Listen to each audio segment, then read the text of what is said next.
بسم الله الرحمن الرحيم. ومن أحسن قولا ممن دعا إلى الله وعمل صالحا وقال إنني من المسلمين. أعوذ بالله من الشيطان الرجيم. يا أيها الذين آمنوا ليبلونكم الله بشيء من الصيد تناله أيديكم ورماحكم ليعلم الله من يخافه بالغيب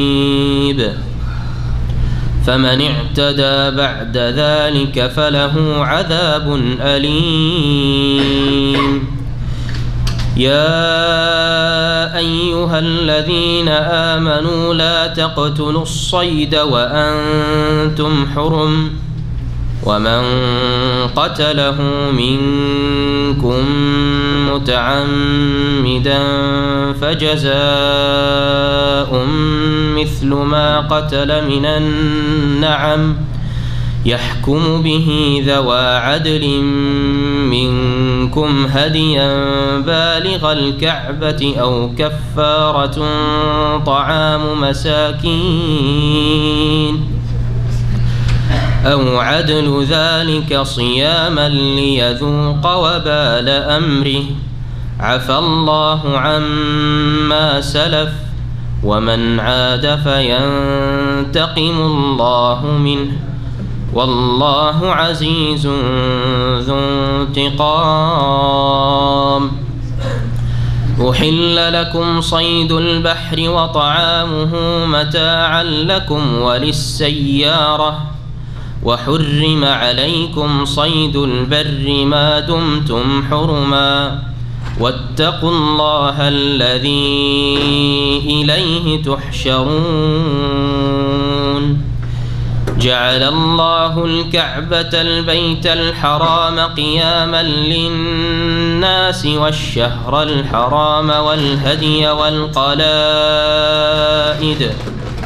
ذلك لتعلموا أن الله يعلم ما في السماوات وما في الأرض وأن الله بكل شيء عليم. اعلموا أن الله شديد العقاب وأن الله غفور رحيم.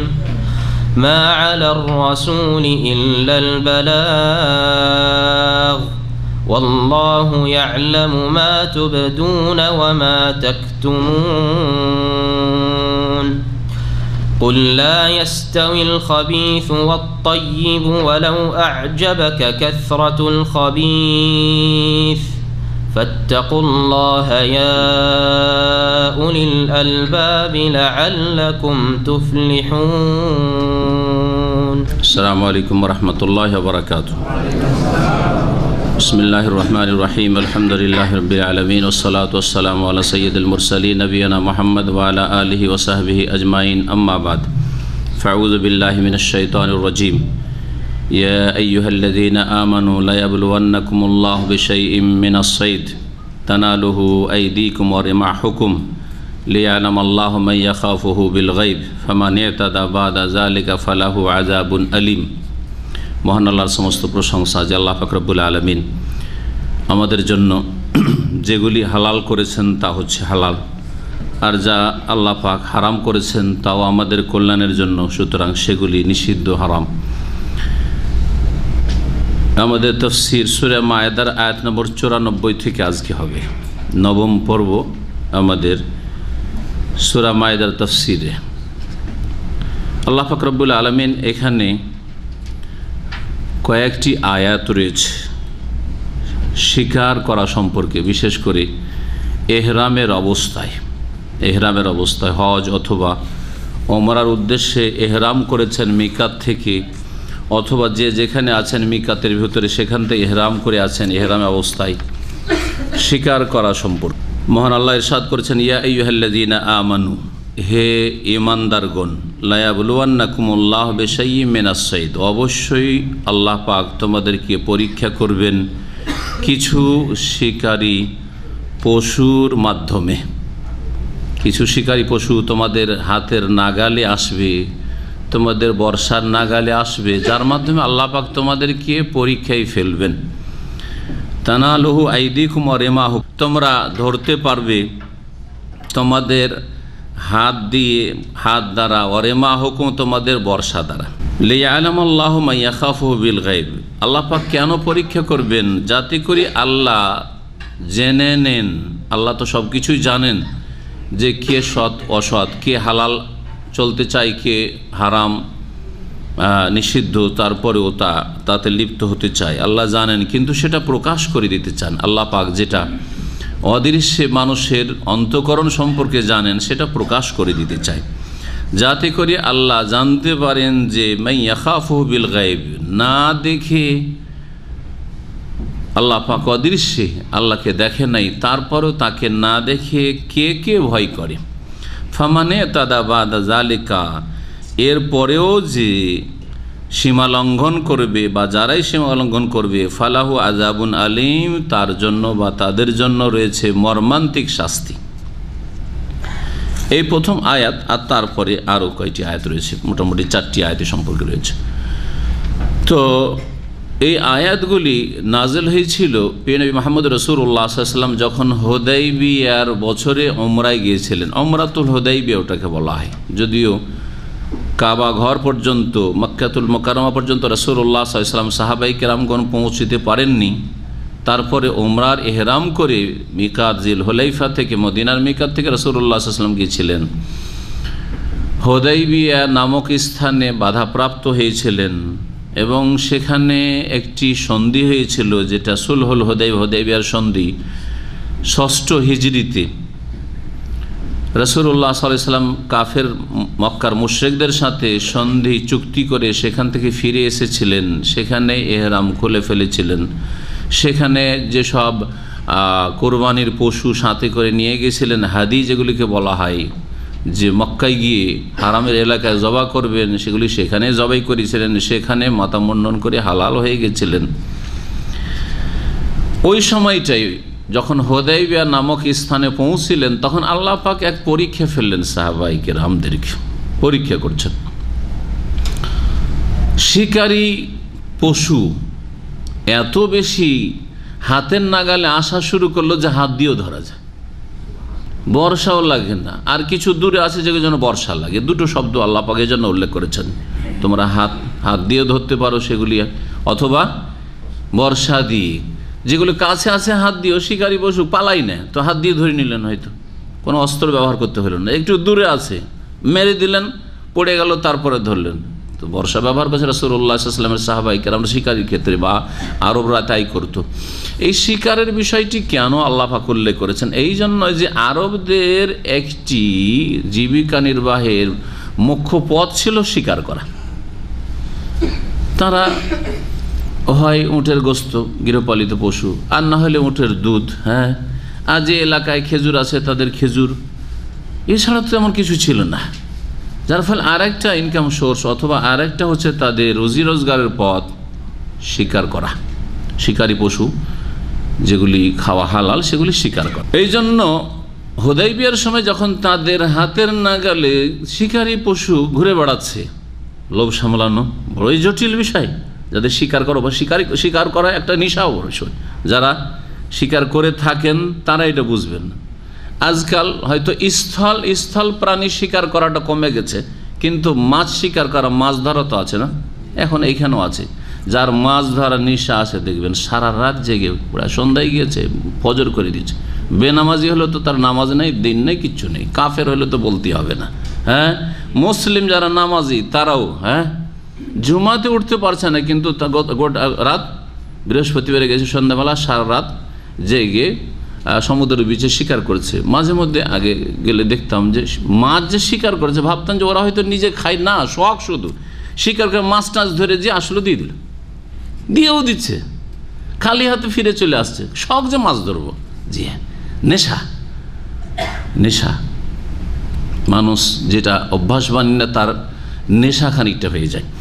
তো আরবদের খানিকটা ওরকম নেশাও ছিল শিকার করা। আল্লাহ রাব্বুল পরীক্ষা ফেলে দিলেন, আসে না হাতের নাগালেন নেই, হয়তো ওইদিকে মন যায় না, কিন্তু যদি চারিদিকে ঘুরে বেড়ায়, হরিণ ঘুরে বেড়াচ্ছে, খরগোশ ঘুরে বেড়াচ্ছে, হ্যাঁ নীলগাই, তাহলে লোভ সামলানো মুশকিল, তাই না? আল্লাহ রাব্বুল তাই বলেছেন যে আল্লাহ পাক তোমাদেরকে কিছু শিকারী জীবজন্তু দিয়ে পরীক্ষায় ফেলবেন। আয়াত আগে নাজিল হচ্ছে, এমন জায়গায় যাচ্ছ হুদায়বিয়া নামক স্থানে যেখানে আল্লাহ পরীক্ষা ফেলে দেন তোমাদেরকে, যেগুলো তোমরা হাতেও ধরতে পারবে, এত কাছাকাছি চলে আসবে শিকারিগুলি। হাত আর বর্ষা একটি কারণ বললাম, যে যেগুলি কাছাকাছি চলে আসছে সেগুলি হাতে ধরতে পারছেন, আর যেগুলি দূরে আছে সেগুলি বর্ষা দিয়ে ধরতে পারছে। এই জন্য দুটি কথা আল্লাহ উল্লেখ করেছেন। আর কেউ কেউ বলেছেন না, ছোট ছোট শিকারি হাতেই ধরা যায়, আর বড় শিকারি হলে হাতে ধরা যায় না, তখন তার জন্য ঘাইল করতে হয়, অস্ত্র ব্যবহার করতে হয়। এই জন্য দুটি কথা আল্লাহ পাক উল্লেখ করেছেন।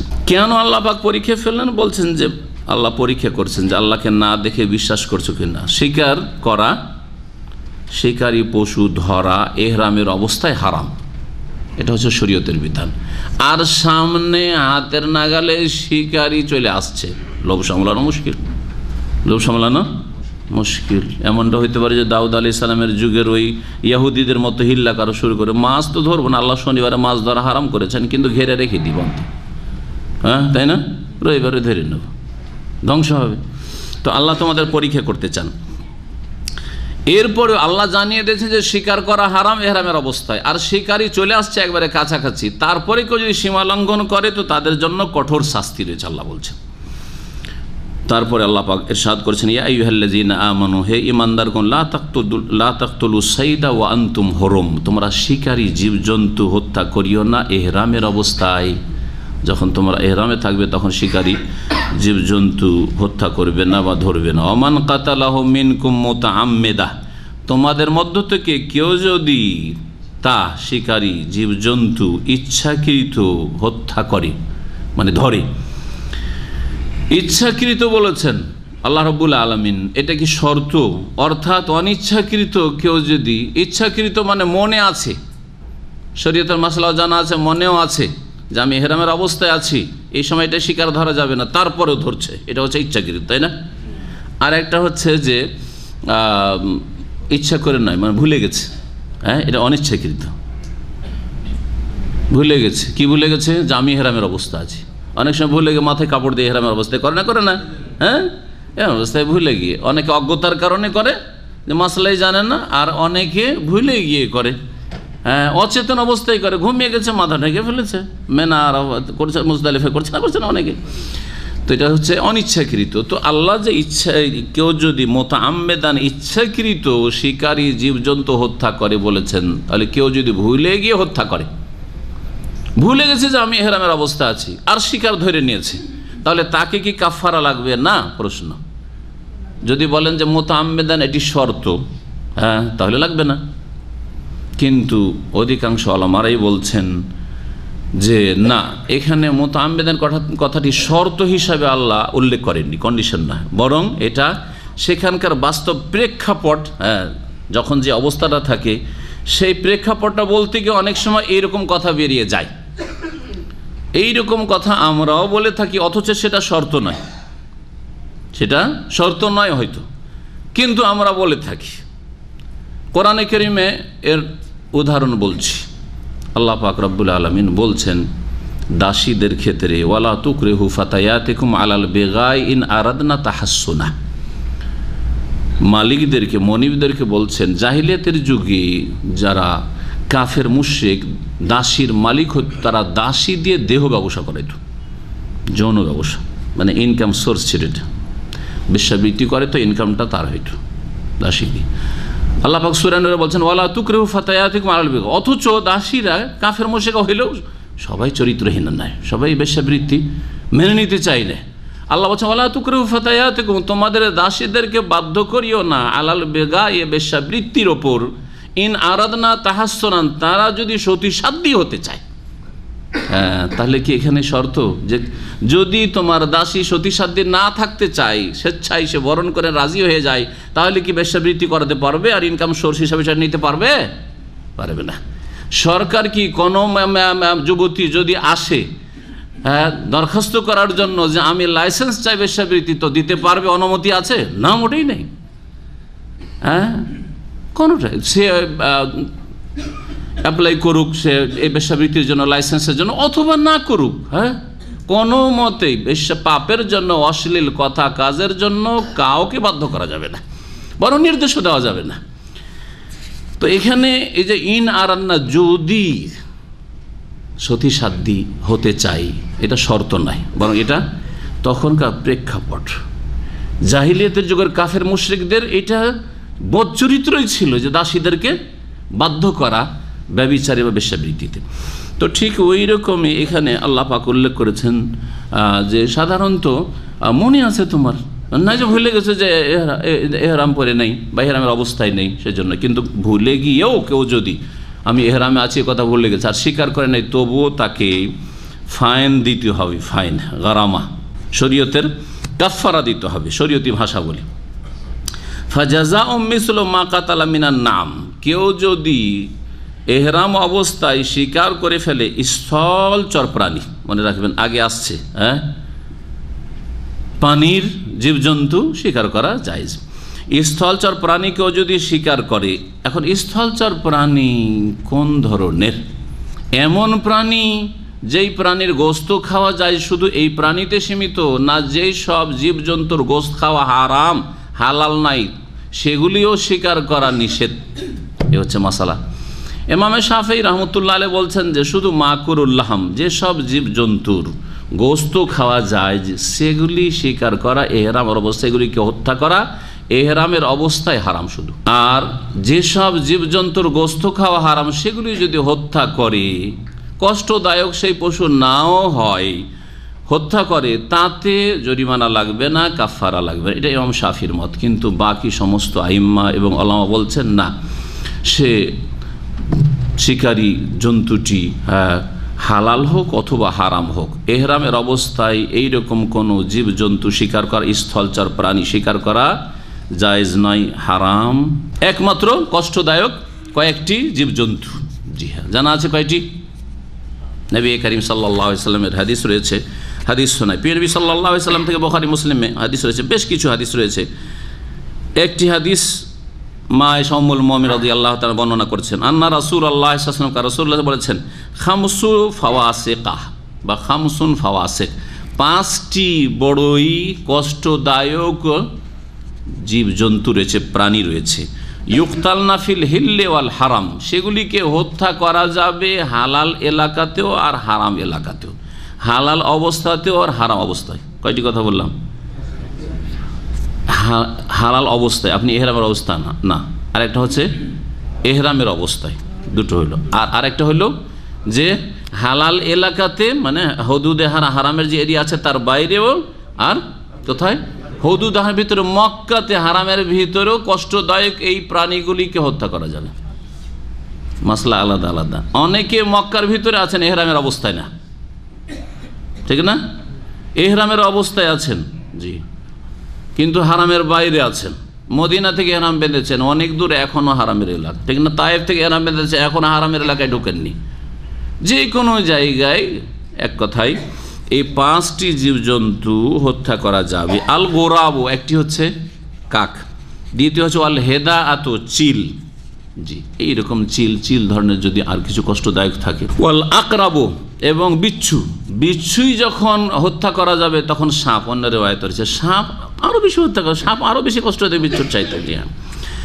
ওয়াল ফারাতো, এবং ইঁদুর, ওয়াল কালবুল আকুর, আর পাগলা কুকুর।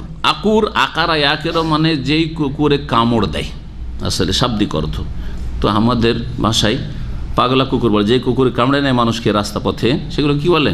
পাগলা কুকুর বলে বা পাগল কুকুর বলে। পাগল কুকুরকে যদি খুন করা যায় এহরামের অবস্থায় হারাম এলাকায়, তাহলে সিংহকে হত্যা করা যাবে না, হিংস্র পশুকে, চিতাবাঘ হত্যা করা যাবে না, অন্য বাঘ যেগুলি আছে, নেকড়ে বাঘ হত্যা করা যাবে না, সব হত্যা করা যাবে, সবগুলি হত্যা করা যাবে। তো আল্লাহ রাব্বুল আলামিন কি বলছেন? ওমান কাতালাহু মিনকুম মুতাআম্মিদান, তোমাদের মধ্য থেকে কেউ যদি স্থলচর কোনো প্রাণীকে হত্যা করে ইচ্ছাকৃতভাবে, ফাজাযাউন, তাহলে তার বদলা দিতে হবে, মানে কাফারা দিতে হবে, মিসলু মা কাতালা মিনান নাম, ওই রকমই যেমন সে শিকারী প্রাণী হত্যা করেছে মিনান নামে গৃহপালিত পশু হতে। নাম হচ্ছে নামের বহু বচন হচ্ছে আনআম। একটি সূরা আছে সূরায়ে আনআম। আনআম কাকে বলা? ওহিল্লাত লাকুম বাহিমাতুল আনাম, তোমাদের জন্য গৃহপালিত চতুষ্পদ জন্তু হালাল করা হয়েছে। জি, তো গৃহপালিত পশু হচ্ছে উট, গরু, তারপরে ছাগল, বকরি, ভেড়া, মেষ, দুম্বা ইত্যাদি এগুলি। তাহলে আয়াত থেকে জানতে পারলাম কেউ যদি কোনো প্রাণী শিকার করে সেটা দেখতে হবে সেটা কিসের সদৃশ্য। সেটা যদি দেখা যায় যে আকারের দিক থেকে উটের মতো, গঠনের দিক থেকে, আকারের দিক থেকে, তাহলে উট কাফারা দিতে হবে এবং সেই উটটা জবাই হতে হবে হারামের এলাকায়, আর হারাম এলাকার মিসকিনরা সে গোস্ত খাবে, বাইরে কোথাও নয়। মক্কাতুল মুকাররমে হারামের ভিতরের মিসকিন যারা রয়েছে মাসাকিনুল হারাম, তারা এই গোস্তের হকদার, এই কাফারা গোস্তের। যদি সেটা দেখা যায় সেই জন্তুটি গরু, গাভীর সদৃশ্য, তাহলে কাফারা কি হবে? গাভী। যদি দেখা যায় যে সেই শিকারী প্রাণীটি যেটা শিকার করেছে বা হত্যা করেছে সেটা সদৃশ্য হচ্ছে বকরি ছাগলের, তাহলে বকরি ছাগল কাফারাই দিতে। এটা সিদ্ধান্ত নেবে কে? যে এই কাজ করেছে, ভুল কাজ করেছে, তাকে যদি সিদ্ধান্ত নিতে দিতে ছেড়ে দেওয়া হয় তার ওপর, তাহলে তো সে সুবিধাবাদী হয়ে যেতে পারে, ঠিক না? সে যত কম করতে পারি, যত কম করতে পারি। আজকাল কুরবানি করার জন্য যাকে তাকে পয়সা দিয়ে দিচ্ছেন, খবরদার দেবেন না। দিচ্ছেন 500 টাকা, আর ও 200 টাকা থেকে খোঁজা শুরু করে যে 150-200 পাই কিনা, কোনো রকম একটা হইলেই হবে। যদি করে যতটা পয়সা নিয়েছে তা হইলে, আর অনেকে করে না, নাই 50টার পয়সা 10টা হয়তো করে কিনা। সুতরাং যাকে তাকে পয়সা দিবেন, হয় নিজে হাতে কোরবানি করে আসবেন কাউন্টারে গিয়ে, আর না হইলে ব্যাংকে দেবেন, বিশ্বস্ত সংস্থা, তারা তাদের পশু আগে থেকে কেনা থাকে, যতটা পশু থাকে ততটা তারা পয়সা কালেকশন করে, তার বেশি পয়সা নেয় না। কিন্তু মক্কায় বহু অসৎ লোক, অসাধু লোক থাকে, বা হজ মৌসুমে চলে আসে মোয়াল্লেম দালাল সেজে, আর তারা 10টা জবাই করে বলে রক্ত টক্ত মেখে, সে নিজে স্বীকার করেছে এক লোক, যদি রক্ত টক্ত শরীরে মেখে, আর তারপরে এসে বলে হাজি সাহেব আপনাদের কুরবানি হয়ে গেছে, 200 পয়সা নিয়েছে, 50টা করেছে। ইন্না লিল্লাহি ওয়া ইন্না ইলাইহি রাজিউন। কিয়ামতে জবাব দেবে। দুনিয়া তো এদের জন্য আযাব, এত বড় খেয়ানত করে। সুতরাং আপনি আপনার হজটাকে সুরক্ষিত করবেন, হেফাজতে রাখবেন। এই ফয়সালা কে করবে? ইয়াহকুমু বিহি যাওয়া আদলি মিনকুম, এর সিদ্ধান্ত নেবে বা বিচার ফয়সালা করবে তোমাদের মধ্য থেকে 2জন ন্যায়পরায়ণ ব্যক্তি, 2জন মুসলিম ন্যায়পরায়ণ। শুধু মুসলিম হওয়া যথেষ্ট না, তাহলে ন্যায়পরায়ণ হওয়ার জন্য সত্যবাদী, মিথ্যুক না হয়, ফরজ ওয়াজিব আদায়কারী, নামাজি লোক হইবে, বেনামাজি না হয়, শিরক মুক্ত লোক হইতে হবে, কবর মাজার পূজারি হইলে হবে না। জি হ্যাঁ, ন্যায়পরায়ণ মানে কোনো হারাম খায়, হারাম কাজ করে, এইরকম কাবিরা গুনাহ করে, কাবিরা গুনাহ থেকে তওবা করে নাই, এইরকম অবস্থায় যেন না থাকে। এই জন্য আল্লাহ পাক বলেছেন সূরায়ে নূরে যে যারা কারো সতীসাধ্যী নারীর ওপর মিথ্যা অপবাদ দেয় তাদের সম্পর্কে, তাদের কি করতে হবে? দণ্ডবিধান কি? ফাজলিদুহুম সামানিনা জালদা, 80টি বেত্রাঘাত করতে হবে। ওয়ালা তাকবালু লাহুম শাহাদাতান আবাদা। আর এইরকম যারা মিথ্যা অপবাদ দিয়েছে সতীসাধ্যীর নারীর ওপর অথবা কোনো পুরুষের, সৎপুরুষের ওপর, তাদের কখনো সাক্ষী গ্রহণ করতে, এরা ন্যায়পরায়ণ নয়, সাক্ষী নেওয়া যাবে না তাদের, যতক্ষণ পর্যন্ত তওবা তার সুন্দর না হয়েছে। তওবা সুন্দর হওয়ার প্রমাণ যে জীবনে আর মিথ্যা কথা বলে না, সৎ পথে চলে, আর কাবিরা গুনাহে লিপ্ত হয় না। তাহলে বোঝা গেল যে কোনো হারাম কাজ করা অথবা যে কোনো ফরজে ঘাটতি করা, এটা হচ্ছে ন্যায়পরায়ণা, আদেল হওয়ার বিপরীত। সুতরাং সে মুসলিম আদালতে, ইসলামিক আদালতে সাক্ষী হওয়ার যোগ্যতা রাখে না, কাফের তো দূরের কথা। যদি সাক্ষী হওয়ারই যোগ্যতা না রাখে, তাহলে কাফের বা মুশরিক বা এইরকম অসৎ লোক তো বিচার করার মোটেই অধিকার রাখেন। সাক্ষী হওয়ার যোগ্যতা রাখে না, তো বিচার কি করে করবে? বিচারপতি কি করে হইতে পারে? আল্লাহ পাক বলছেন যে এই সিদ্ধান্ত নেবে 2 ন্যায়পরায়ণ ব্যক্তি তোমাদের মধ্য থেকে। হাদিয়াম বালেগাল কাবাতে, আর এই হাদি, এই কোরবানির পশু বালেগাল কাবাতে, কাবা পর্যন্ত পৌঁছাতে হবে। অর্থাৎ কাবা বলতে এখানে হারামের এলাকা বোঝানো হয়েছে। হারামের এলাকায় পৌঁছে দিয়ে সেখানে জবাই হইতে হবে, সেখানকার মিসকিনরা খাবে। আও কাফারাতুন তম মাসাকিন, যদি কেউ কোরবানি না করতে পারে, এই কাফারা না দিতে পারে, তাহলে কি করবে? খাবার, মিসকিনের খাবার, মাসাকিন কয়েকজন মিসকিনের খাবার কাফারাই দেবে, 6 মিসকিনের খাবার দিতে হবে। যদি এটা ছাগলের সমান হয় তাহলে বললাম, বিস্তারিত পরে বলছি। আও আদলো জালিকা সিয়ামান, কেউ খাবার 6 মিসকিনের খাবারও দিতে পারেন না। একটা হরিণ শিকার করে নিয়েছে, আর হরিণ সদৃশ্য হচ্ছে বকরি ছাগলের, বকরি ছাগল দিতে পারছে না, ছাগল দিতে পারো না তো কি করো, 6 মিসকিনের খাবার দাও। 6 মিসকিনের খাবার ওই মক্কার এলাকার মিসকিনকে দিতে হবে, সেটাও দিতে পারছে না। তো আল্লাহ বলছেন অথবা এর সমপরিমাণ সিয়াম, রোজা রাখবে, রোজা রাখতে হবে, 3টি রোজা রাখতে হবে। লিয়াজু কবল আমরি, এই শাস্তি কেন? যারা স্থলচর প্রাণী শিকার করবে এহরামের অবস্থায়, তাদের এই কাফারা কেন? লিয়াজু কবল আমরিহি, তার এই পাপের পরিণতি যেন সে ভোগ করে। আফাল্লাহ আম্মা সালাফা, কিন্তু অতীতে যা হয়েছে তা আল্লাহ ক্ষমা করবেন। জাহিলিয়াতের যুগে, শিরকের যুগে, কুফরির যুগে যা হয়েছে আল্লাহ তা ক্ষমা করবেন। কিন্তু এখন যদি হয় বা এই বিধান নাজেল হওয়ার আগে যা হয়েছে, কিন্তু আগামীতে যদি হয় এই কোরআনী আয়াত নাজেল হওয়ার পরে, তাহলে কাফারা দিতে হবে। ওমান আদা, কিন্তু কেউ যদি পুনরায় আবার এইরকম পাপ করে, ফায়ান্তাকিমুল্লাহু মিনহু, তাহলে আল্লাহ তার থেকে প্রতিশোধ নেবেন। একটি নগদ প্রতিশোধ হচ্ছে আবার কাফারা দেন, যত ভুল করবেন যতবার করে কাফারা দেন, কাফারা হচ্ছে আল্লাহ পাকের প্রতিশোধ।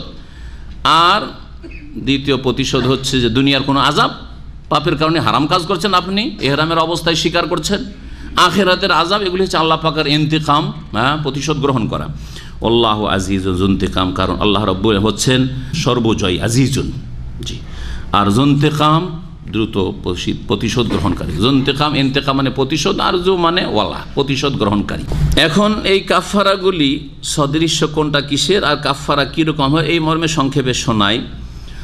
বলছেন আব্দুল্লাহ বিন আব্বাস রাদিয়াল্লাহু তাআলা আনহুমা থেকে বর্ণিত রয়েছে যে ফাইজা কাতাল আল মুহরিমু শাইআম মিনাস সাইদে হাকামা আলাইহি হুকামা আলাইহি ফিহি, যদি কোনো ইহরামের অবস্থায় থাকা ব্যক্তি কোনো স্থলচর প্রাণী শিকার করে, হত্যা করে, ফাইন কাতালা জাবিয়ান, উদাহরণস্বরূপ যদি হরিণ হত্যা করে বা হরিণের মতো, হরিণ, খরগোশ এ ধরনের ছোট আকারের, তাহলে ফালাইহে শাতুন, তাকে একটা ছাগল কি করতে হবে, কাফারা দিতে হবে। তুজবাহ বে মক্কা, যেটা মক্কায় জবাই করতে হবে। ফাইমিল্লাম ইয়াজেদ, যদি ছাগল না দিতে পারে, ফাইতামু সিত্তাতে মাসাকিন, 6 মিসকিনের খাবার দেবে। ফাইনলাম ইয়াজেদ, সেটাও যদি না পারে, তাহলে ফাসিয়ামু সালাসাতা ইয়াম, 3 দিন সিয়াম রাখবে।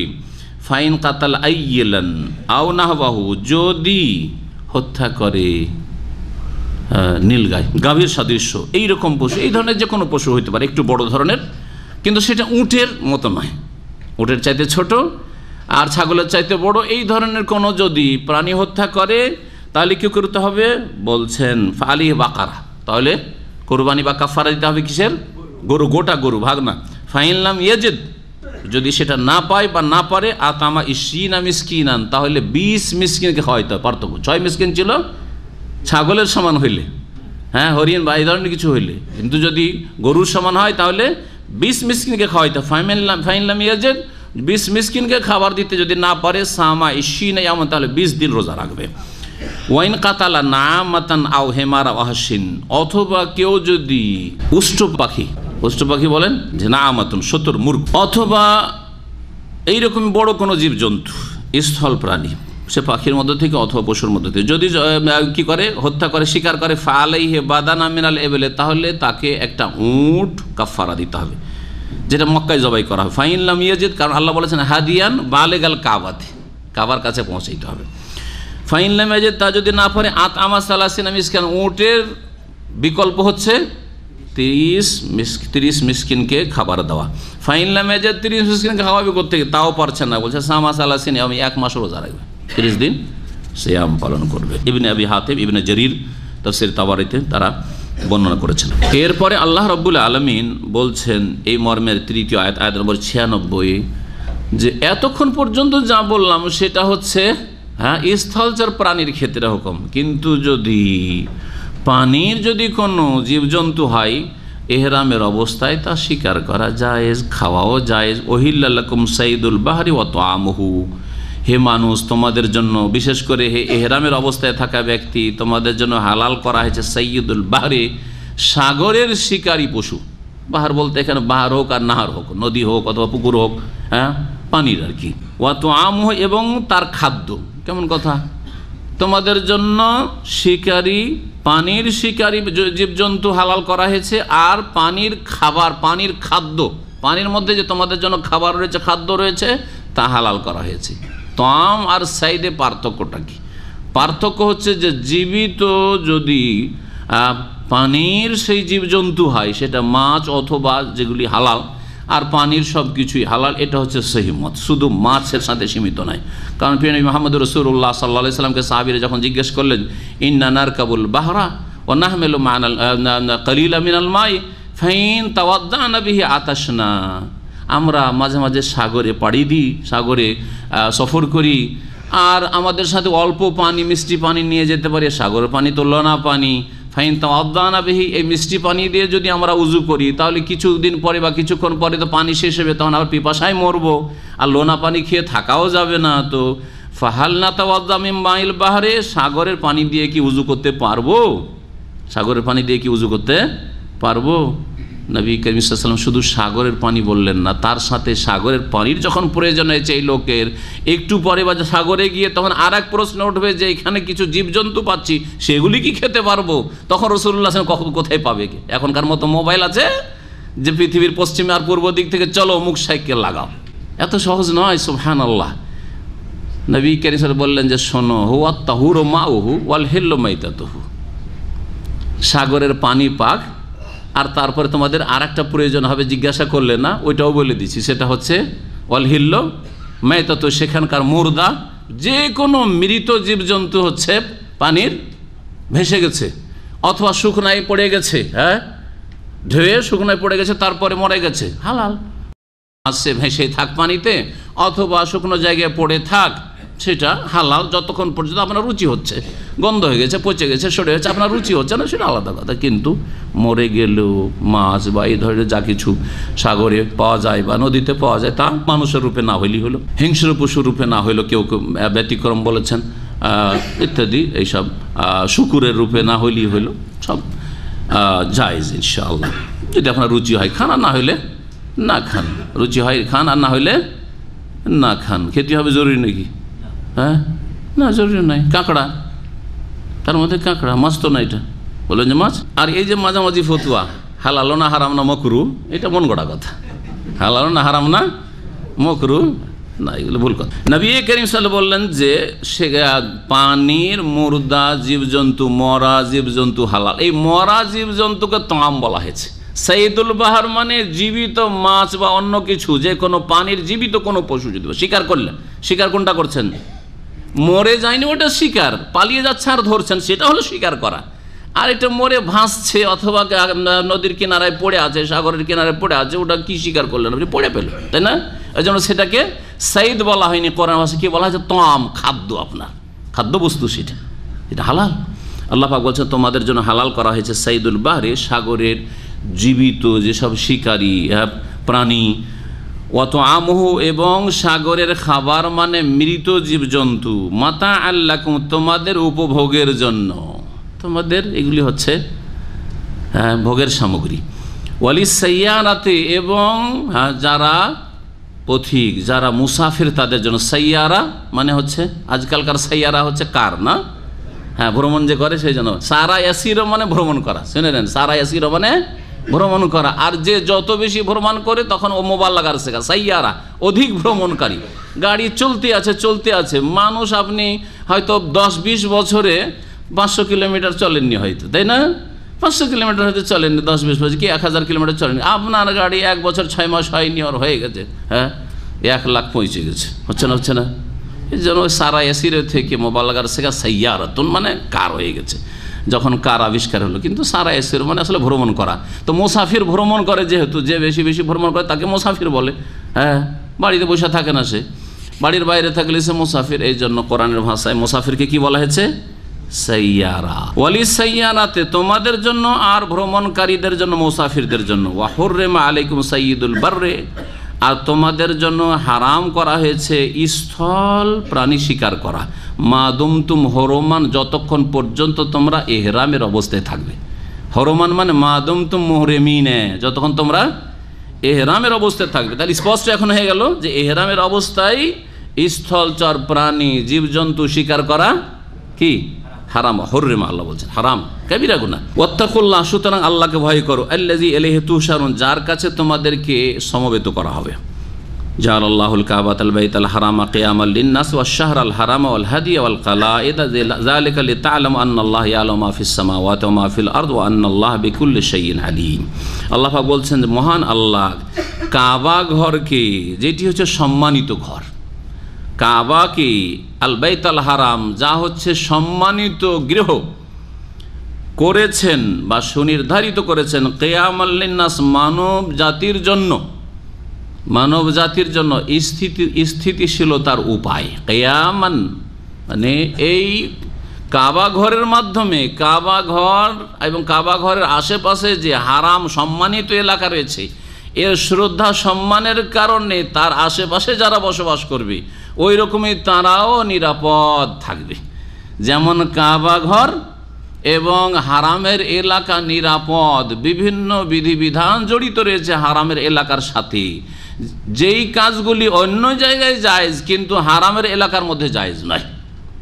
এর মাধ্যমে এই হারামের এলাকায় বিশেষ করে এবং তার আশেপাশে যারা বসবাস করবে তাদের মাঝে স্থিতিশীলতা আসবে না, আসবে না, নিরাপত্তা পাবে না, পাবে না।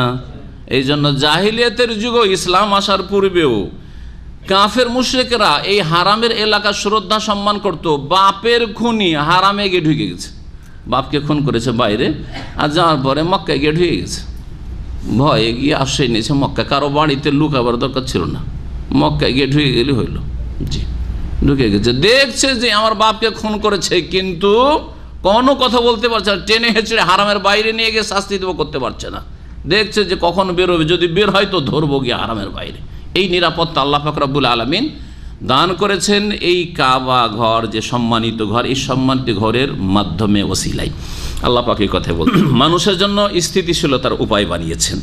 শুধু তাই নয়, এটা শুধু মানসিক বা শারীরিক নিরাপত্তা বা সামাজিক নিরাপত্তার দিক থেকে নয়, আর্থিক নিরাপত্তা, আর্থিক নিরাপত্তা অত্যন্ত জরুরি। আপনার যতটা প্রয়োজন অর্থ, ততটা যদি না থাকে তা আপনি নিরাপত্তাহীনতায় না খেয়ে মরবেন, আপনার ছেলে মেয়ে না খেয়ে মরবে, আপনার বাপ মা না খেয়ে মরবে, চিকিৎসাবিহীন, অসুস্থ হয়ে মরছেন কিন্তু পয়সা নেই চিকিৎসা করা, ঠিক না? তাহলে আর্থিক নিরাপত্তা, নিরাপত্তার বিভিন্ন দিক রয়েছে। আমরা শুধু নিরাপত্তা মনে করি যে কেউ যদি না মারলো, আর কেউ চুরি ডাকাতি না করলো, ক্ষয়ক্ষতির কোনো আশঙ্কা নেই, নিরাপত্তা না। আর্থিক নিরাপত্তা একটা বড় নিরাপত্তা। মানসিক নিরাপত্তা, সবচেয়ে বড় নিরাপত্তা হচ্ছে ইমানি, ইসলামী নিরাপত্তা। সবচেয়ে ইমান, ইসলামের হেফাজত, এটা সবচেয়ে বড় নিরাপত্তা। আপনার ইসলামী নিরাপদ নয়, যেই জায়গায় দুনিয়ার সুখের জন্য গিয়ে বসবাস করতে যাচ্ছেন, সংকটে পড়ছেন আপনি। সবচেয়ে বড় নিরাপত্তা আপনাকে চিন্তা করে আমার ইমান, ইসলাম, নামাজ, আমার ইবাদত বন্দেগী, ইসলামিক চরিত্র, ইসলামিক লাইফ নিরাপদ কিনা সেখানে, এটা দেখতে হবে। কাবা ঘর মানুষের আর্থিক দিক থেকেও নিরাপত্তার কারণ বা স্থিতিশীলতার কারণ। এই কাবা ঘরের ওসিলাতে রুজি রোজগারের কত ব্যবস্থা হচ্ছে, ঠিক কিনা? হয় না? কিছুই নেই কাবা ঘরের আশেপাশে, একটা কিছু ফসল হয় না, কোনো ফল হয় না, কিন্তু সারা পৃথিবীর সমস্ত ফল এখানে পাচ্ছেন। কেন? লোকেরা এসে এখানে পয়সা দিয়ে দিচ্ছে। এত বড় বড় টাওয়ার তৈরি হয়েছে কিসের জন্য? বাইরের লোকেরা আসছে সেজন্য। কেন আসছে? এই কাবা না থাকলে একদিনও আসবে না কেউ, কে আসবে, ঠিক না?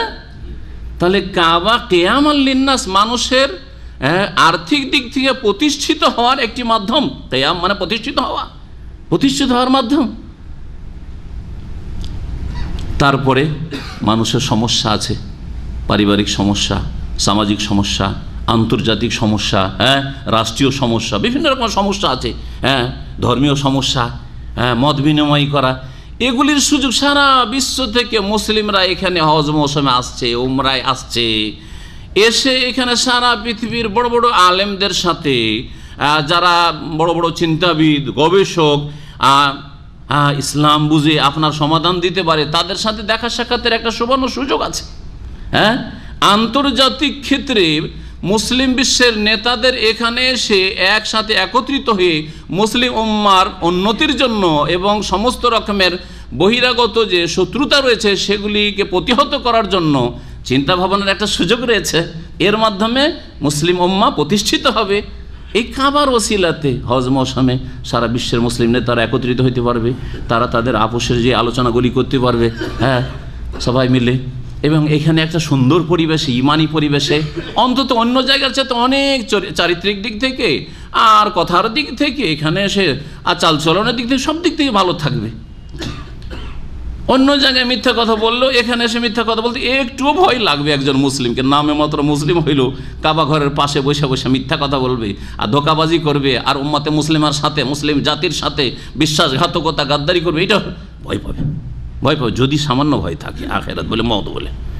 তো এর মাধ্যমে এই জাতি প্রতিষ্ঠিত হইতে পারবে।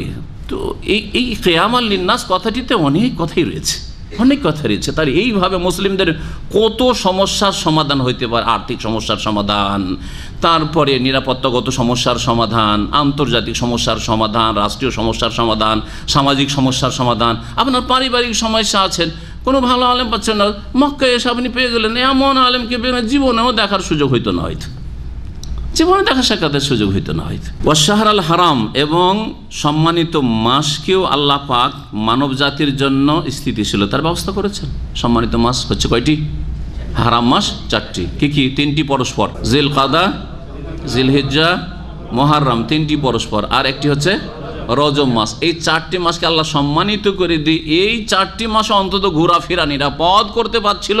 জাহিলিয়াতের যখন গোত্রীয় নেতৃত্ব ছিল, এক গোত্র আর এক গোত্রের এত কট্টর দুশ্মন হইতো আর যুগ যুগ ধরে লড়াই চলে আসছে, পেলেই খুন করে দিবে।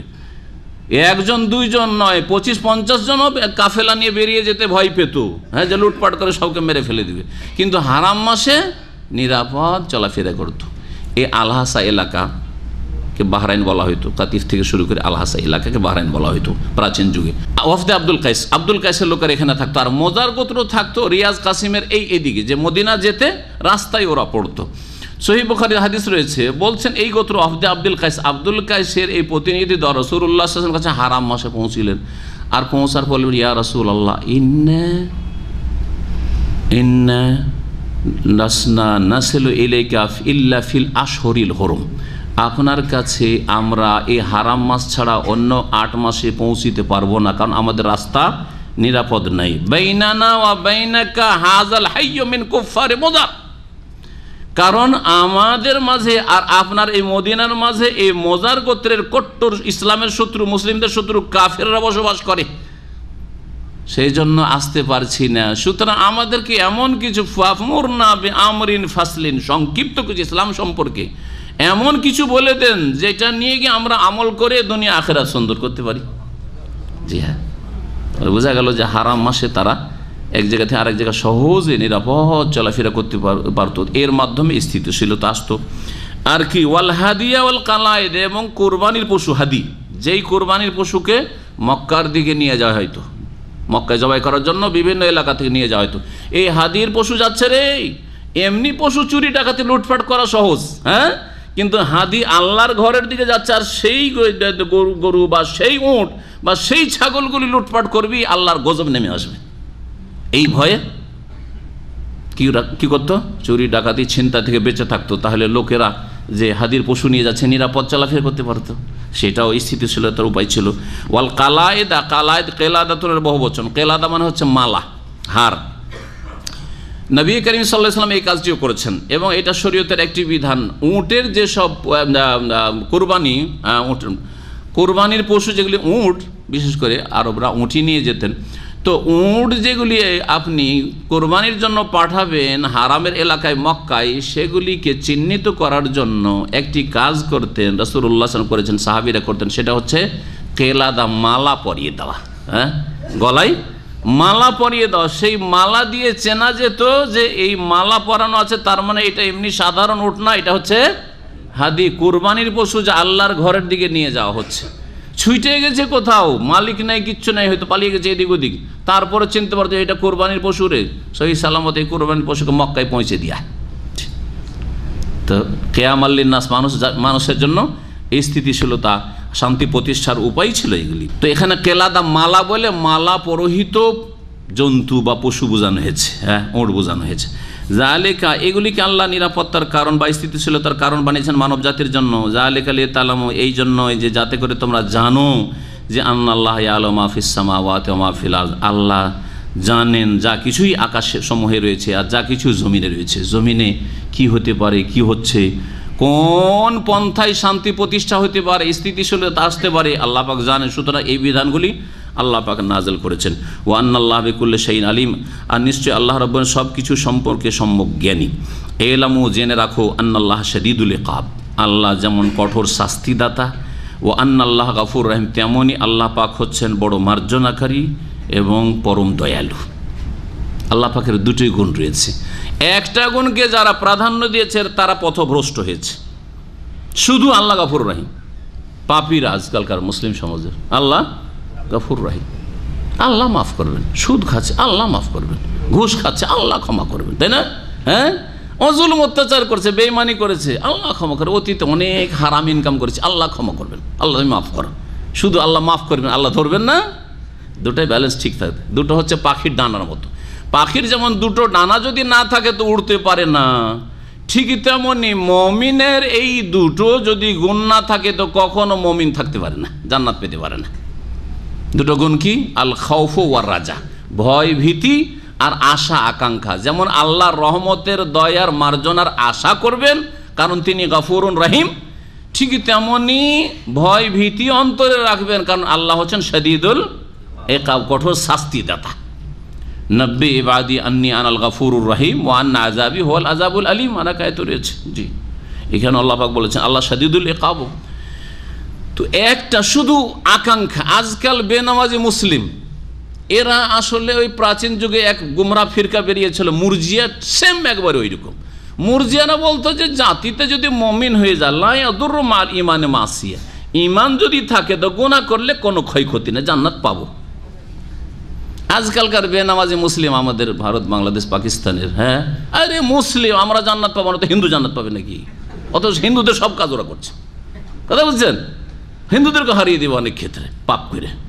হিন্দু নামাজ পড়ে, ও নামাজ পড়ে না, জান্নাত ওরা নেবে, হিন্দুকে দেবে না। হ্যাঁ, খ্রিস্টানকে দেবে না, ইহুদিকে দেবে না, কাউকে দেবে না। ওই ইহুদি খ্রিস্টানদের মতো যারা বলেছিল কোরআন আল্লাহ পাক ওদের কথা বলছে লা ইয়াদখুলুল জান্নাতা ইল্লা মান কানা হুদান ওয়া নাসারা। ইহুদি খ্রিস্টান বলতো যে ইহুদি আর খ্রিস্টান ছাড়া তো কেউ জান্নাতে যাবে না। আর আজকালকার বেনামাজি মুসলিমরা বলছে, আর শিরক বিদআত করা কবর মাজার পূজারী সুফি মুসলিমরা বলছে যে আমরা ছাড়া কেউ জান্নাতে যাবে না। একই কথা, ঠিক না? একই কথা না?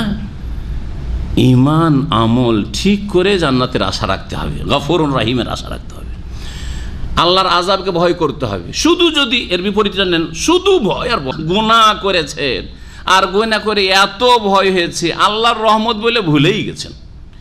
আল্লাহ যে ক্ষমা করেন তাও বলে, আমার মতো পাপীকে এত বড় গুনাহ করেছি আর কি আল্লাহ মাফ করবেন?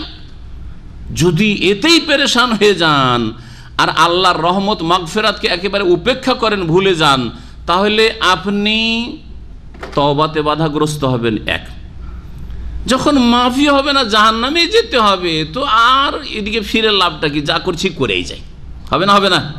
হ্যাঁ, ওই লোক যে 99টা হত্যা করার পরে এক জাহেল আবিদকে জিজ্ঞেস করেছিল যে হাল্লি মিন তওবা, আমার তওবা কবুল হবে? বলতে, তোমার মতো পাপী আবার তওবা কবুল হয়? যাও, তোমার তওবা কবুল হবে না।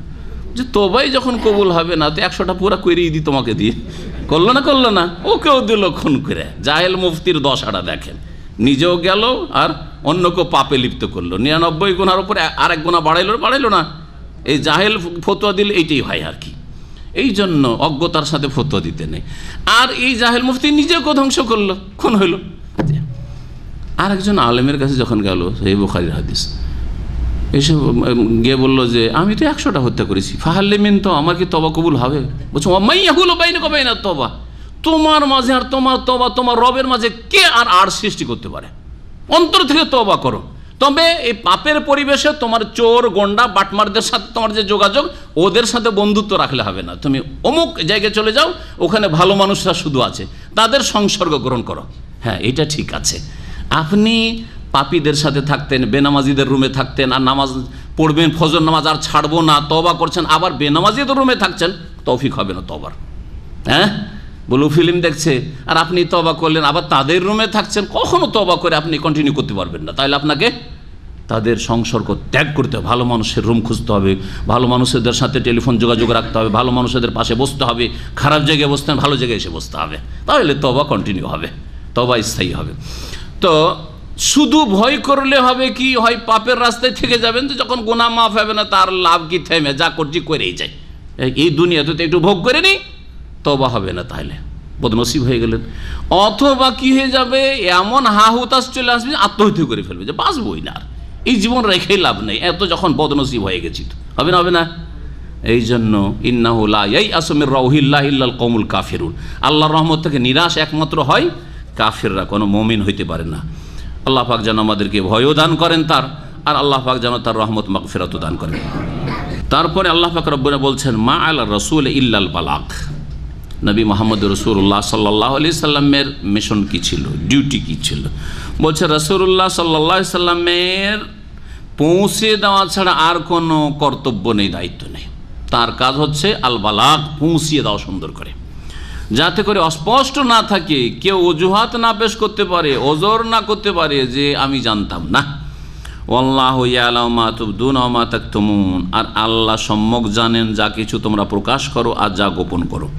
কুল লা ইয়াস্তাউইল খাবিসু ওয়াত তাইয়্যিবু, আল্লাহ রাব্বুল আলামিন ওর পরে বলছেন যে হে নবী তুমি জানিয়ে দাও যে ভালো আর মন্দ, লা ইয়াস্তাউইল খাবিস মন্দ, নোংরা বস্তু, ঘৃণিত বস্তু, অথবা নাপাক অপবিত্র, যেটাই করেন, অপবিত্র আর পবিত্র সমান হতে পারে না। ওয়ালাউ আজাবাকা কাসরাতুল খাবিসে, যদিও তোমাকে চমৎকৃত করে অপবিত্রতার বা নোংরামির, নোংরা বস্তুর আধিক্য। কখনো অপবিত্র আর পবিত্র, ভালো আর মন্দ সমান হতে পারে না, যদিও মন্দ দেখে, মন্দের আধিক্য দেখে, তাদের মেজরিটি দেখে, বা মন্দ এত শক্তিশালী হয়েছে, পাপ আর পাপী এত শক্তিশালী হয়েছে যে তাতে তুমি হতভম্ব হয়ে যাচ্ছ যে হাই রে, এরাই তো সুখী, এরাই তো আসল জীবন পেয়েছে, যদিও তাতে তুমি হয়তো অবাক হয়ে যাচ্ছ। না না, কখনো মন্দ আর ভালো, পাক আর নাপাক সমান হতে পারে না। ফাত্তাকুল্লাহ, সুতরাং আল্লাহকে ভয় করো। ইয়া উলিল আলবাব, হে জ্ঞানী সকল। লুব্বুনের বহু বচন হচ্ছে আলবাব, আর বা লবিব, লবিবনের জামা হচ্ছে আলবাব। লুব্বুন মানে হচ্ছে জ্ঞান, আর লবিব মানে হচ্ছে জ্ঞানী ব্যক্তি। তো লবিব অনেকে নাম রাখা আজকাল, লবিব নাম রাখে না আমাদের সমাজে, লবিব এই নতুন একটা নতুন নাম রাখা আজকাল শুরু হয়েছে, ভালো। এই লবিবের বহু বচন হচ্ছে আলবাব। ইয়া উলিল আলবাব, হে জ্ঞানবান মানুষরা, লাআল্লাকুম তুফলিহুন, যাতে করে তোমরা সফল কাম হতে পারো, আল্লাহকে ভয় করো। এই আয়াতে যে আল্লাহ রাব্বুল আলামিন বর্ণনা করেছেন কি, তৈয়ব আর খাবিসের কথা। এই তৈয়ব খাবিসের একটু তাফসীর করি। তৈয়ব খাবিসটা না বুঝলে, একটু ভালো করে বিস্তারিত না বুঝলে বুঝবেন না। আল্লাহ বলছেন মন্দ আর ভালো সমান হতে পারে না, নাপাক আর পাক বস্তু সমান হতে পারে না। কয়েকটি দিক দিয়ে বুঝাবো। একটা হচ্ছে ধর্মীয় বিশ্বাসের ক্ষেত্রে, আকীদার ক্ষেত্রে। ধর্মীয় বিশ্বাস কিছু আছে ভালো বিশ্বাস, আর কিছু আছে ভ্রান্ত মন্দ বিশ্বাস, দুটো সমান হতে পারে না। ধর্মীয় ভালো বিশ্বাস তৈয়ব হচ্ছে তৌহিদ, কালিমা তৈয়বা হচ্ছে লা ইলাহা ইল্লাল্লাহ মুহাম্মাদুর রাসূলুল্লাহ, এই হচ্ছে কালিমায়ে তৈয়বা। এই কালিমা তৈয়বা আর কার্ল মার্কসের কালিমা হচ্ছে লা ইলাহা, নো গড, দুটো সমান হইতে পারে? একটা হচ্ছে খাবিস, কার্ল মার্কসের কালিমা হচ্ছে আল্লাহ নেই, এটা হচ্ছে খাবিস। আল্লাহ ইলাহা ইল্লাল্লাহ হচ্ছে কালিমা তৈয়বা। কুল লা ইয়াস্তাবিল খাবিস ওয়াত তাইয়্যিব। আর একটা শুনেন, একত্ব আর বহুত্ব। লা ইলাহা ইল্লাল্লাহ কালেমাতে আল্লাহ ছাড়া কোনো সত্য উপাস্য নেই, সমস্ত ইবাদত বন্দেগী কার? যিনি সৃষ্টিকর্তা। আর আরেকটা হচ্ছে বহুত্ববাদ। আল্লাহ বহু গোস কুতুব সৃষ্টি করেছেন, তাদেরকে বড় বড় ক্ষমতা দিয়েছে, তারাও দিতে পারে, তারা ছেলে দিতে পারে, তারা রোগ ভালো করতে পারে, তাদের কাছে পাওয়া যেতে পারে। সুতরাং এসব মাজার তৈরি হয়েছে। এ হচ্ছে খাবিস আকীদা, নোংরা আকীদা। আর তৈয়ব আকীদা হচ্ছে আল্লাহর তৌহিদ, একত্ব আকীদা। দুটো সমান হইতে পারে না। আকীদার ক্ষেত্রে যখন সমান হইতে পারেন না, তাহলে আকীদার ভিত্তিতে মানুষের বিভক্তি হয়। ধর্মীয় বিশ্বাসের ক্ষেত্রেই মানুষের বিভক্তি হয়। এইরকমই সুন্নাত আর বিদআত সমান হইতে পারেন না। সুন্নাত আর বিদআত সমান হইতে পারেন না। নামাজের জীবন আর বেনামাজের জীবন, একজন নামাজ পড়ছে, আরেকজন ঘরে বসে আছে, এই দুই জীবন কি সমান হইতে পারে? একজন পাক পবিত্র জীবন যাপন করছে তার স্ত্রীকে নিয়ে, আর একজন লিভ টুগেদার করছে, সমান হইতে পারে? আরেকজন বিয়েই করছে না, অন্য দিক থেকে তার গরজ পুরা করছে, সমান হইতে পারে? একজন খবিস বা একজনের কাজ হচ্ছে খবিসি কাজ, আর একজনের কাজ হচ্ছে তৈয়ে পাক পবিত্র। আকীদার ক্ষেত্রে, কথার ক্ষেত্রে, আকীদার পরে মানুষের যা ভিতরে বিশ্বাস থাকে, সেই অনুযায়ী কথা বেরোয় মুখ দিয়ে। আপনার ভালো যদি ধ্যান ধারণা থাকে ভালো কথা বেরোবে, আর যদি ভিতরটাই খারাপ হয় তাহলে মুখ দিয়ে জবান দিয়ে খারাপই বেরোবে। তো কথা, ভালো কথার মন্দ কথা সমান হইতে পারে না, ভালো কথার মন্দ কথা সমান হইতে পারেন না। ভালো কথা দেখেন, সবচেয়ে ভালো কথা হচ্ছে আল্লাহ পাকের জিকির, কোরআনে কারীমের তেলাওয়াত, কোরআনে কারীমের অর্থ বোঝা, রসুলের হাদিস, এবং ভালো কথা, মানুষের সাথে ভালো কথা, ভালো আচরণের কথা, আসসালামু আলাইকুম ভালো কথা, ওয়ালাইকুম আসসালাম ভালো কথা। জি, আল্লাহ পাকের জিকির ছাড়া মানুষের সাথে চলাফেরার ক্ষেত্রে এগুলি হচ্ছে ভালো কথা।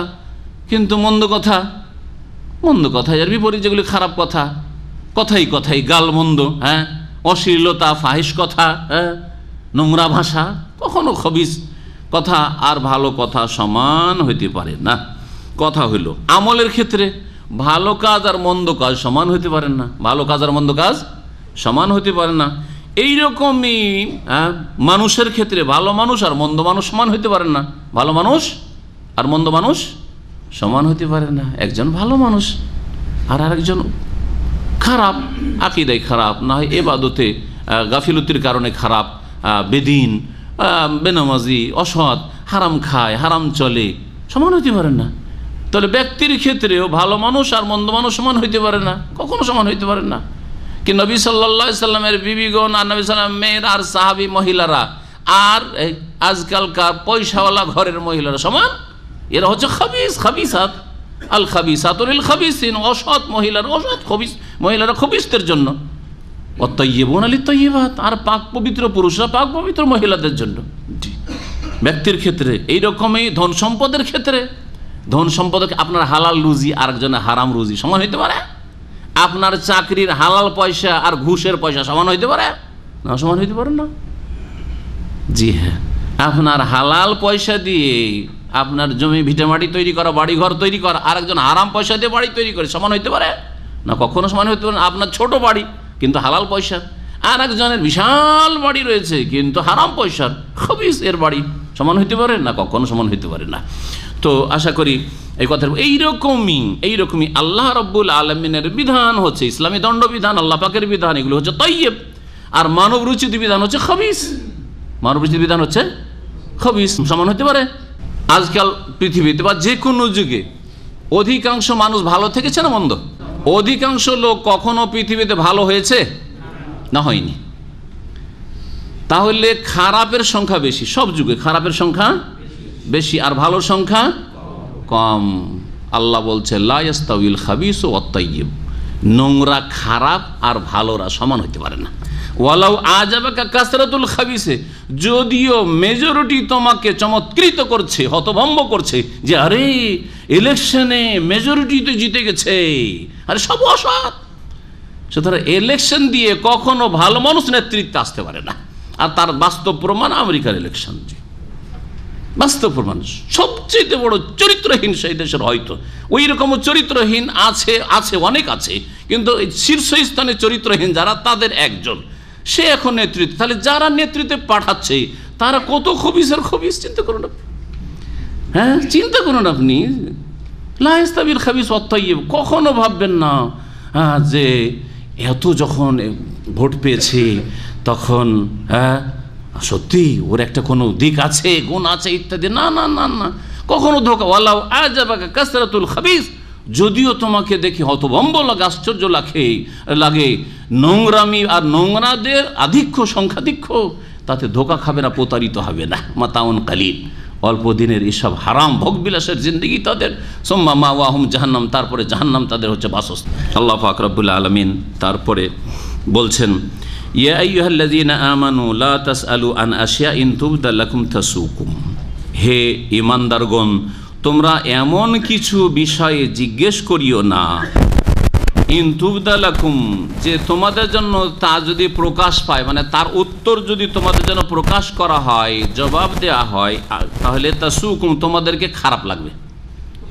জবাব শুনে খারাপ লাগবে, অথচ তোমরা বেশি বেশি এসব জিজ্ঞেস করছো। এমন কোনো প্রশ্ন করবে না যে প্রশ্নগুলির উত্তর শুনলে তাসুকুম তোমাদেরকে খারাপ লাগবে। বিশেষভাবে কোরআন নাজেল হওয়ার যুগে রাসূলুল্লাহ সাল্লাল্লাহু আলাইহি ওয়াসাল্লামের সাহাবাই কেরামদেরকে নিষেধ করা ছিল যে কোনো হুকুম আহকামের প্রয়োজন না হলে এমনি এমনি শরীয়তের বিধিবিধানকে জটিল করার জন্য জিজ্ঞেস করবে না। যতটা নাজেল হয়েছে আমল করতে থাকো, যতটা জানানো হয়েছে আমল করতে থাকো, না হলে ওই রকমই হবে যেমন গাভীওয়ালাদের ঘটনা। গাভীওয়ালাদের ঘটনা কী হয়েছিল? আল্লাহ বললেন যে এই লোককে কে খুন করেছে, খুনিকে চেনার জন্য ইন্নাল্লাহ ইয়ামুরুকুম আন তাযবাহু বাকারা, সূরা বাকারাতে এই ঘটনা, তাই না? এটা গাভী যাবে করলি হয়তো, কালো হোক আর সাদা হোক আর যা হবে তাই হোক, হ্যাঁ, আর মোটা হোক আর ছোটা হোক আর কাজের হোক আর যেরকমই হোক, রুগী হোক আর যেমনই হোক, ঠিক না?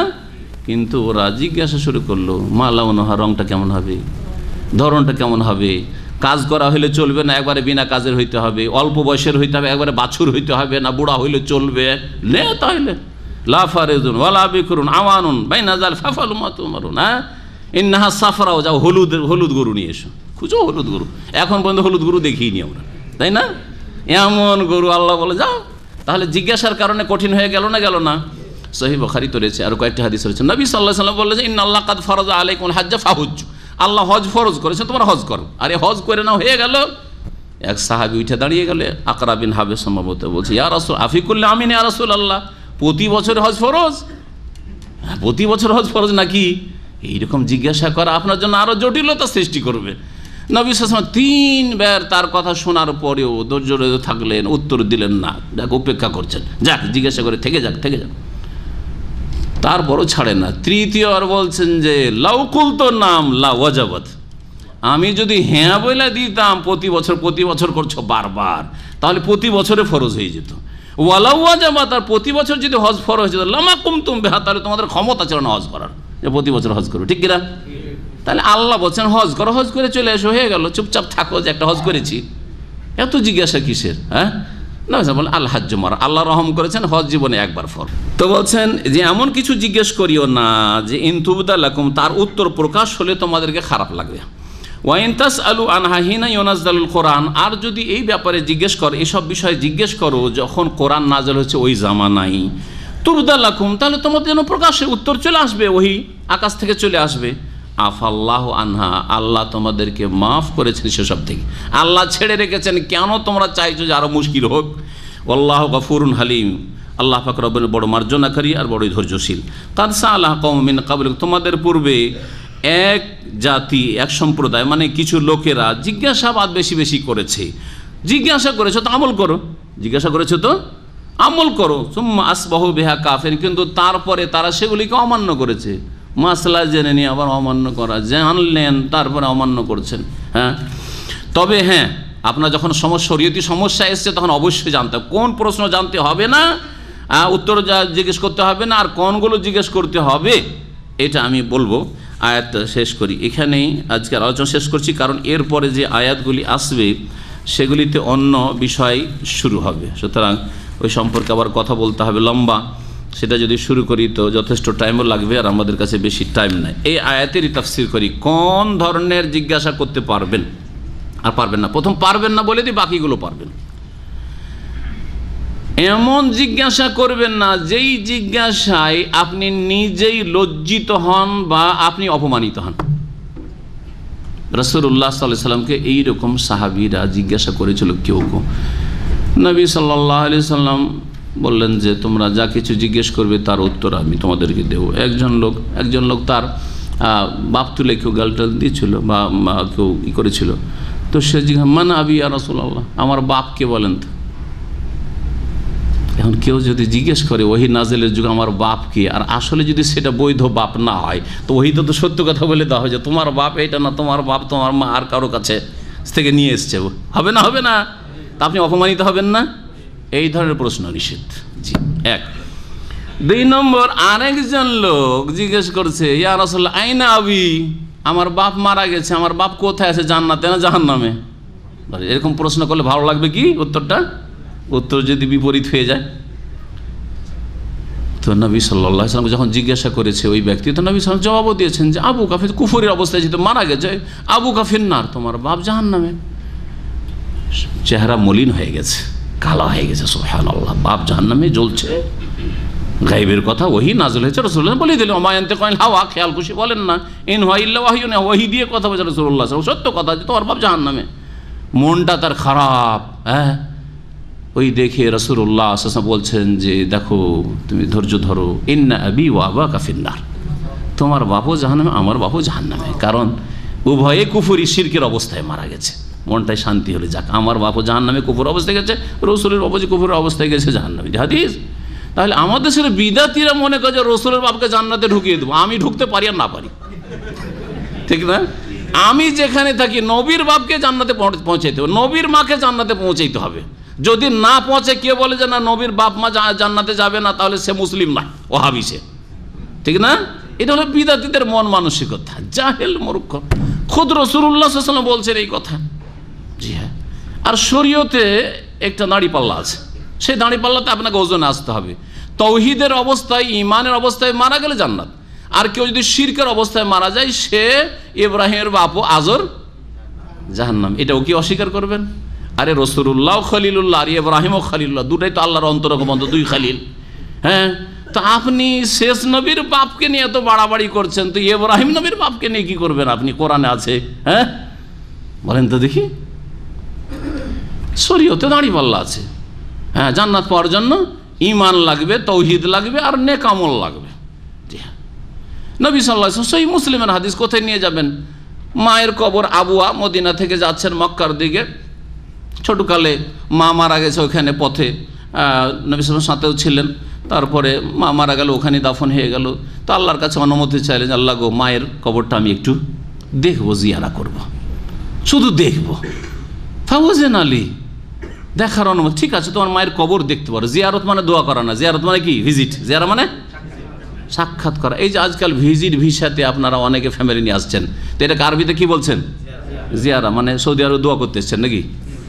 হ্যাঁ, জিয়ারা মানে ভিজিটে এসছেন, তাই না? তো বুঝেন, আমাদের দেশের মূর্খরা বুঝে কবর জিয়ারতে গেছিলাম মানে দোয়া করতে গেছিলাম, ওইটা হলো জিয়ারত। আর এমনি কবরের কাছে গেল, ওইটা জিয়ারত হলো না, ভিজিট হলো না। কবর দেখাটা একটা নেকির কাজ। কবর দেখে আপনি পরকাল স্মরণ করবেন যে আমাকে ওইখানে আসতে হবে। জি হ্যাঁ। আর একটা ওখানে কাজ আছে, সেটা হচ্ছে দোয়া করলে ওই মৃতের ফায়দা হবে, ওর জন্য দোয়া করবেন, ওর কাছে আপনার জন্য চাইবেন না কিছু। বোঝা গেছে? এটা হচ্ছে ইসলামী জিয়ারত। তো নবী সাল্লাল্লাহু আলাইহি ওয়াসাল্লাম জিয়ারা মানে দেখতে চাইলেন মায়ের কবর, অনুমতি। ফাওজেন আলী সুম্মা আস্তাযানতু রাব্বি, তারপর আমার রবের কাছে পারমিশন চাইলাম, আন আস্তাগফির, আল্লাহ আমার মার জন্য একটু ক্ষমা চাই, দোয়া করি তোমার কাছে। তখন আল্লাহ কি করলেন? ফালাম ইউজানলি, অনুমতি দেওয়া হইল না।